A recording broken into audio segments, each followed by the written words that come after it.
Boy, you still alive? Yeah, think so. You have the devil's own luck. Come on.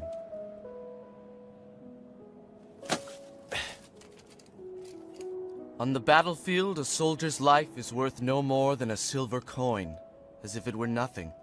Most men's lives are controlled by a handful of nobles for the convenience of royalty.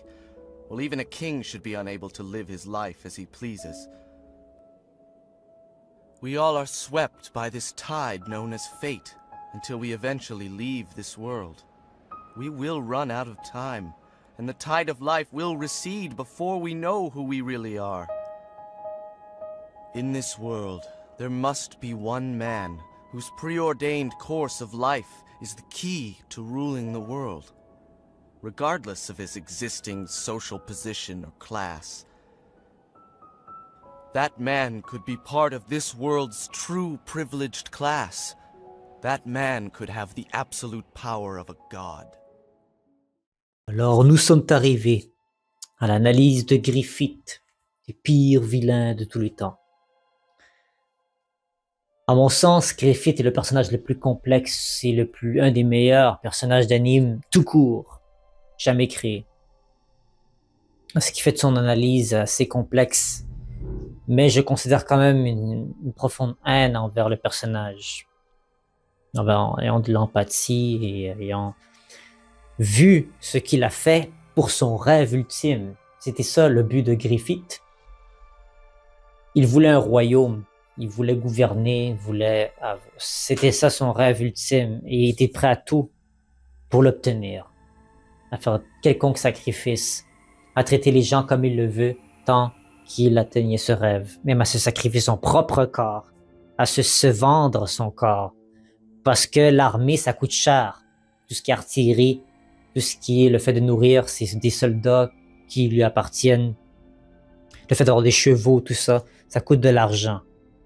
Et il le savait, il avait pas peur de dire qu'il y a l'image de tous les corps en dessous de lui qui lui permettait d'agir comme escalier pour se diriger à ce château dans lequel il voulait être. Et il s'est fait ça lui-même. Lui-même, Griffith s'est donné cette peine-là. Ce qui fait du personnage, si vous le connaissez pas, c'est un personnage qui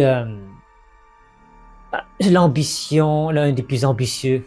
Pensez à une personne dans votre entourage qui est super ambitieuse, qui est prêt à faire tout pour arriver à un but quelconque. Vous savez à quel point, habituellement, vous l'aimez pas, ce genre de personne.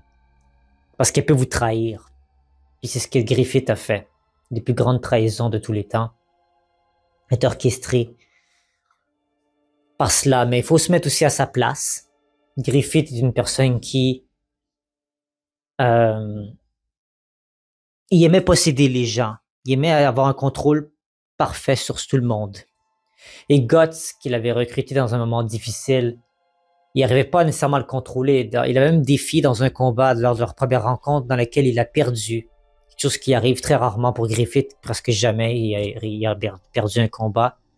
Ça l'a un petit peu remis en question. Mais dès qu'il a posé les yeux sur lui, l'affection qu'il a pour Guts, c'est quelque chose que beaucoup de gens se demandent. Est-ce qu'il l'aimait comme un frère, comme un ami ou comme un amoureux? Même si Guts, lui, il voyait pas ça comme ça. Lui, il avait une présence de quelqu'un comme un frère qu'il aimait, mais lui, il avait d'autres choses en tête.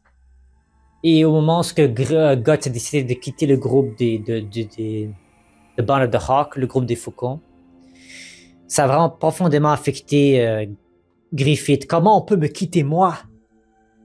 Comment il a osé me quitter? Il a commencé à pleurer et vraiment se morfondre sur lui-même. Comment on a pu me faire ça? Malgré qu'il avait ses raisons de partir, Guts, il était vraiment toujours un indépendant. Il faisait ce qu'il voulait. Et ça l'énervait. Griffith, que Guts peut faire ce qu'il veut quand il veut. Et Casca, qui éventuellement, c'était la fille qui avait profondément une attirance pour Griffith. Et Griffith ne faisait que l'utiliser dans son armée comme guerrière, mais il la voyait pas du tout comme quelqu'un qu'il avait une affection nécessairement par. Mais c'est au moment où qu'elle commence à voir qu'elle commence à avoir des sentiments pour Guts. Il était dans un piteux état quand ils l'ont secouru, ils l'ont torturé. C'est pour ça qu'il est revenu Guts quand Griffith a été torturé. Je sais que là, je fais une histoire rapidement. Mais à ce moment-là, il dit, j'ai perdu Guts, je vais pas le contrôler. Il fait ce qu'il veut. Et là, la fille avec qui elle prétendait m'aimer, là, elle risque de me quitter pour Guts. Donc il dit, comment je peux faire pour asservir ma dominance de nouveau et faire du mal aux deux gens qui m'ont fait mal. Donc il a réalisé le sacrifice de l'éclipse, qui était, à mon sens, une des scènes les plus déroutantes d'anime et de manga. On peut considérer que Griffith, c'était l'alter ego de Femto, cette créature qui est née dans cette éclipse pour atteindre ce rêve-là. Et on dirait que c'est deux personnes très contrastées. La pureté, la beauté, la grâce, le charisme dont Griffith faisait preuve. Et de voir le côté très sombre, c'était complètement une autre personne, Femto. Et de voir à quel point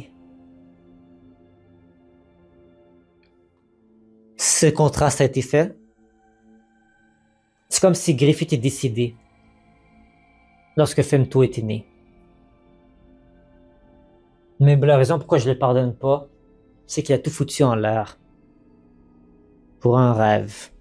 Il y avait tellement d'ego qu'il était prêt à perdre toutes les bonnes choses qu'il aurait pu avoir. Par son désir de posséder tout le monde. Et c'est ça qui fait de la relation qu'il a avec Guts et Cascade une relation toxique.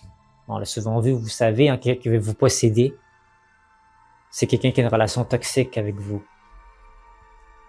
Et c'est ça qu'il voulait comme relation avec les autres. Et c'est ce qui fait de ce personnage un personnage qui peut vraiment vous intéresser. Il y a plein de vidéos qui ont fait d'analyse de ce personnage-là pour sa fascination, sa complexité. Je vais pas vous en dire trop parce que je peux penser des heures et des heures. Mon but, c'est de faire une petite rétrospective globale du personnage. Pourquoi il y a un des pires vilains? Qu'est-ce qu'il a fait? Je vous conseille d'aller voir le manga. Pas trop vous spoiler.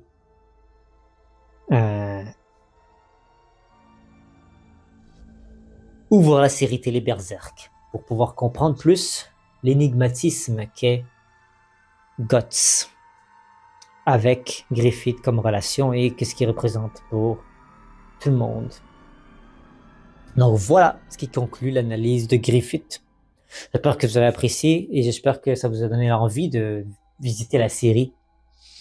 On se retrouve nous très très bientôt pour un prochain vilain. On va analyser Light Yagami dans le Death Note très très bientôt.